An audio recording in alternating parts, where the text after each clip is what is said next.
Staying the course, YouTube growth for small creators, what I would do if I was to do this all over again. You've been posting for months and maybe it's been a year, your views are perhaps inconsistent, and you feel that subscribers are only trickling in slowly. Perhaps you watch other creators blow up seemingly overnight. It's never overnight. And you're wondering if you're doing something wrong or if you should just quit. Don't quit, or pivot if you need to. But here's what actually matters when you're a small creator trying to grow on YouTube. These are the things that I wish I had done. But I've learned just from trial and error, and I'll continue on in the sort of way that I am going. I have faith now in my process. But there are some things for sure I feel that, not just for this channel, but even for my more established media and politics commentary channel, that I wish I had kind of kept in mind. So I'm Serena. This is Serena's Playbook. I have more than 20 years in media and comms. I'm a chartered public relations practitioner, and I also come from a systems thinking background, doing my postgrad in it. So let's have a bit of a reality check. A lot of successful creators, we know, they go through periods of slow growth and probably fast growth. So growth is never linear. This is something that we should always remember. And it doesn't happen overnight. It takes people years to build brands and do the work that we don't see.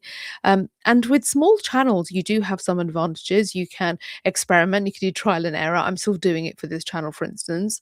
And there's probably a lower pressure.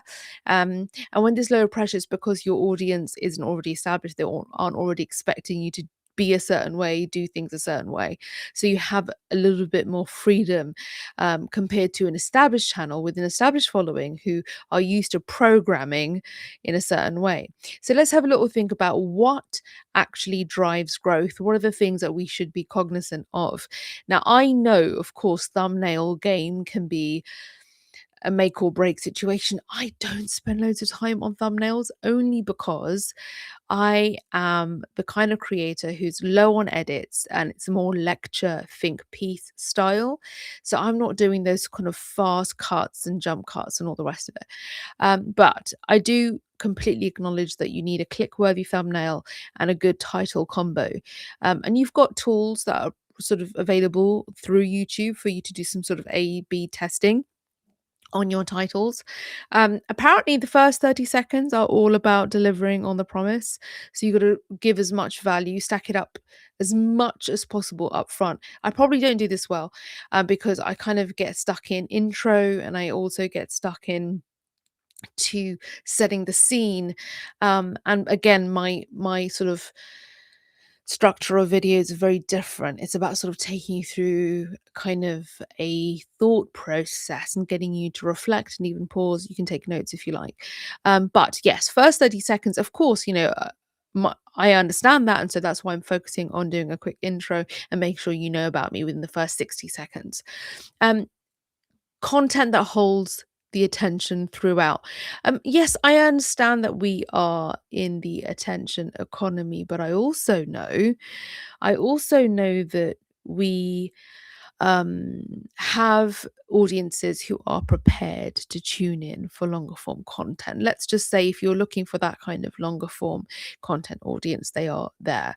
But yes, you've got to hold the attention. You've got to command that attention, and you can do it through fancy cuts and edits and lots of punctuated parts, or through holding people in conversation in a long form way.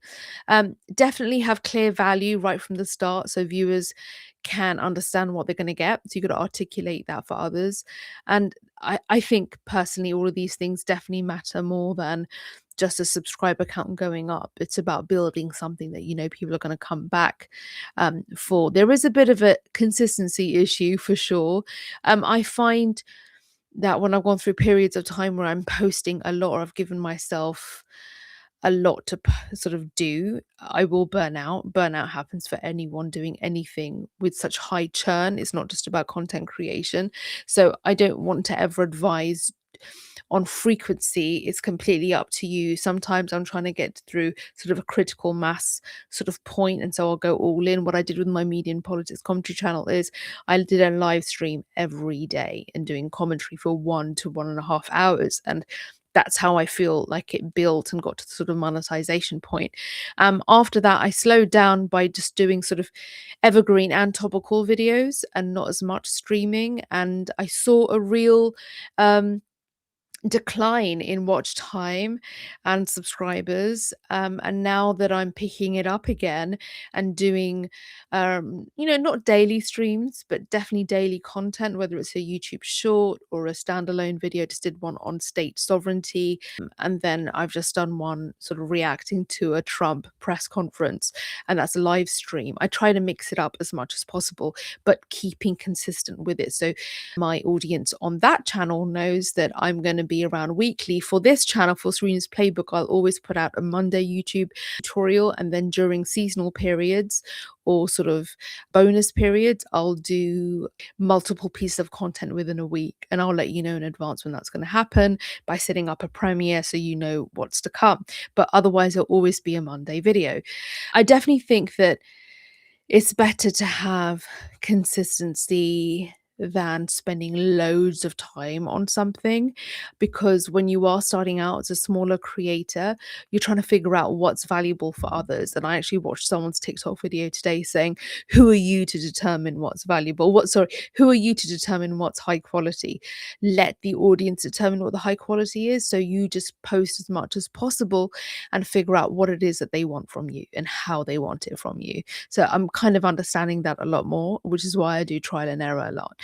I definitely think that once you sort of figure out what the sort of magic recipe is for your audience, then ensuring that a piece of content has all of those ingredients is fantastic. And then sort of repeating that's probably what makes sense than just putting a load of stuff out or just doing one thing and overworking it. I'm definitely not a fan of overworking it. I have a 9 to 5. I'm a single parent. I'm doing my postgrad, my master's in science in systems thinking. I've not got that much time, and I've got multiple channels. But I also am a bit of a workaholic. I don't burn out because I do take regulation rest very seriously. It just means that I don't do much socially. But consistency is definitely about showing up much more. It's about being very present with your process and what you're doing and what you're wanting to achieve. It's not just about frequency. It's about being in the zone with what you're looking to do, what you're looking to offer in terms of value. I spend a lot of time reading, researching, and being active in my offline work, and then coming here to bring that value. Consistency for me is also what I'm doing offline and thinking about what I'm going to deliver here. I think it's completely fine to focus on your packaging, your thumbnail, the keywords being optimized. I think probably more important than all of that, because I know that smaller creators can sort of show up on people's YouTube feeds as a sort of a surprise. I think therefore the first 30 seconds are really important and really crucial. And so I really try to be as connecty as possible. I try to connect as much as possible, but not too much in a formulaic way, because otherwise it just doesn't feel like me. And that's not what I'm looking to build. That's not the style of content that I'm looking to build. But yes, of course, you can get topic selection suggestions through YouTube itself, through the YouTube studio. You could also sort of look up what's kind of popular within your niche, within your area. But this is all about sort of having skills and figuring out ways to build. And so it takes time. It's a process. It's not linear, it's a process. So you've got to understand there's multiple things that you can focus on, and there's only so much you can focus on. But the more you do it, the stronger you get as a creator in your style, in your area. Do not compare yourself to other creators. Everyone's got a different starting point. Everyone's got different resources. Everyone's got different timing, and sort of an an objective, a very different objective. For me, I'm bringing 20 plus years of expertise to this in a new way. So I look like I'm just, I won't say I'm a nobody, but For a lot of people, I am because I've not yet built that sort of big channel or that big online presence. So, in some ways, you're sort of starting from zero, but I've got a video saying you're not starting from zero because it's like the iceberg principle. You're sitting on so much value. And I know I have a lot of that. So, which is why I'll try and show up as frequently as possible to share that value. I don't want to compare myself with other creators. There are other creators who aren't exactly within my space, but within the educational space who have fewer years of experience. They've been doing the YouTube video creation, sharing value for longer, and they figured out not just a way to do it, but they've sort of really honed their style, or the style to deliver educational content, which I think should only really be praised. But looking at other people's growth is a mistake because it's not your growth, it's their growth. Focusing on your own metrics, focusing on your own process is really important. And why not compare your own videos to your first videos and your most recent 10 to your first 10, rather than focusing on someone else's 100 or 1,000 videos? There is a sort of a small channel strategy that you could do. You could test different topics to see what resonates. Remember, you've got the freedom to test when you're a smaller creator compared to a more established creator, perhaps. You could also double down on what gets the best retention. I know for me, when I'm doing topical content, I do have to sort of double down on those topics sometimes and sort of be led by the algorithm, by AI. Actually, my dissertation research is within this, the impact of AI and algorithms on political commentators online. Unfortunately, it's part of the system and it's an unavoidable one. It's just that the unintended consequence of doing that may mean that you lose your own ideation and you kind of lack in a little bit of originality and innovative thinking. But you've got to be cognizant of that and you've got to balance that yourself. But I do think that as you do this process of experimentation, you begin to sort of find your unique angle. What definitely doesn't matter is having perfect gear and perfect setup. I've said this so many times. Please, I am not going to tune into another podcast with randoms who are sitting in a super fancy podcast studio. I'm much more inclined to tune into some. There's experts, even for instance, within the psychology space, who have millions of subs, quite the following, quite the expertise, all the credentials, and they mostly speak on a mic from their lounge or their home office. And I'm just with that because I really do align with that, advocate that style, because I'm speaking from a corner of one of my rooms where I study and I work. It's not where I do my 9 to 5 from because I like separation, but this is where I'm doing my sort of guitar practice, my piano practice is just there, my keyboard's there. It's where I'm doing my writing, my editing, my reading, my studying, and so I'm sort of doing the offline work and then coming here sharing nuggets. So I wanna see somebody within the space where they actually do the work before, and where they're sort of providing the value. So I don't think that you need to have sort of a whole fancy setup at all. I think it helps to have good sound and a little sort of like making sure the camera isn't too grainy, perhaps. I don't know. Like I don't want to think too much about it, but I wouldn't have multiple cameras right now. It's just added work to my workflow, and I'm already doing so many things. I don't do fancy editing. I don't do fancy transitions. I don't think it's needed. You could experiment with it and see if it sort of works for the style of content you're going for. I'm not on every social platform, but I do understand that in order to grow, I do shorts on TikTok, on Instagram, and on YouTube. I sort of post every single day, but not like a full video. I'll do shorts and I'll use Restream that provides me with AI clips, which is really helpful. And I publish it directly to YouTube from the Restream sort of software interface. I'm a big fan of Restream. It's what I use for producing all my recorded and live content. And again, I'm not after virality. If it happens, it happens. And, the way that I work and what I've got going on good enough has got to be just good enough. The long game is definitely the way to look at things. Definitely don't worry. I would take the flops as flops, take the wins as wins, and just see the whole space in between and ensure that you are determining your own metric of success. Of course, you want to reach monetization. Of course, you want to reach sort of a better sort of higher sort of growth metrics. But this is definitely a mental game. It's not just about content and numbers. It's about growing with your audience, growing with your content production. For me, I would say if I was doing this, I would do a review every month, and I would perhaps review the last 5 videos and see what got the best retention. I do this from time to time. I do look at my YouTube studio, and I would start looking at patterns. I talk about pattern recognition in other videos, so definitely check that out.